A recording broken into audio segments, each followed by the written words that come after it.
Իշխանության բռնազավթում, պետական դավաճանություն, կեղծ ձեռնարկատիրական գործունեություն։ Ահա այսպիսի մեղադրանքներով է Բաքվի դատանի առջև կանգնած Ավակ Ալիևի աշխատակազմի նախկին ղեկավար Ռամիս Մեհդիևը։ Ադրբեջանի գորշ կարդինալ անվանումը ստացած 87 տարին բոլորած Մեհդիևը ավելի քան 30 տարի ղեկավարել է նախագահի աշխատակազմը։ Տնային կալանքի մեջ գտնվող Մեհդիևը ըստ ռուսական եւ ադրբեջանական լրատվամիջոցների մեղադրվում է դավաճանության մեջ։ Ոչ պաշտոնական աղբյուրները սակայն նշում են, որ Մեհդիևը Ռուսաստանի անվտանգության խորհրդի քարտուղար Պատրուշևի ընկերն է, աշխատել է Ռուսաստանի օգտին, ռուսական իշխանությունների հետ սերտ կապեր է ունեցել, ցանկացել է ընդլայնել Մոսկվայի ազդեցությունը Ադրբեջանում։ Ես կարծում եմ, որ այո, դա պայմանավորված է այդ թվում նաև ռուս-ադրբեջանական հարաբերությունների կոնտեքստի հետ։ Այն, որ ինքը Ռուսաստանի հետ կապող օղակ է եղել Ադրբեջանի իշխանությունների եւ Ռուսաստանի իշխանությունների միջեւ, այո, դա այդպես եղել է։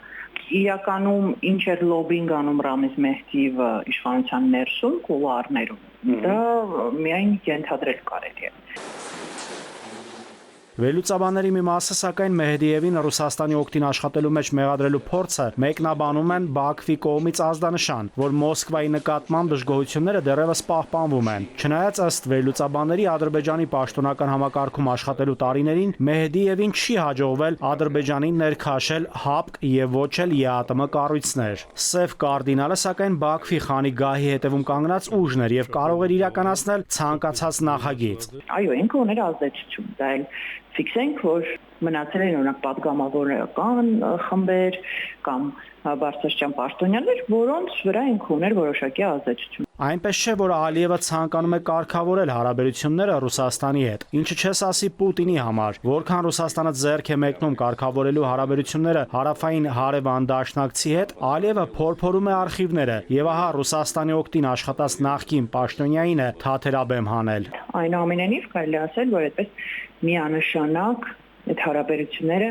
դեպի բարելավում կտրուկ չանցան։ Ալիևը հերթական զոհին է գտել եւս մեկ ստվեր գցելու ռուս-ադրբեջանական հարաբերությունների վրա։ Ալիևի հերթական դավաճանական քայլն է շրջապատի մտերիմների նկատմամբ։ Ամրապնդելով իր իշխանությունը կամաց-կամաց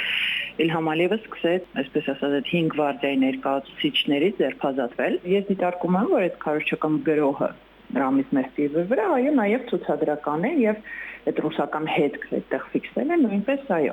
մեսիջներից մեկն է։ Կաշխատի արդարությունը Մեհդիևի օգտին, ադրբեջանական քաղաքագիտական հատվածը կասկածում է, Զառամյալ ծերունին ավելի շուտ կկնքի իր վերջին մայրամուտը, քան կկարողանա ապացուցել իր անմեղ լինելը։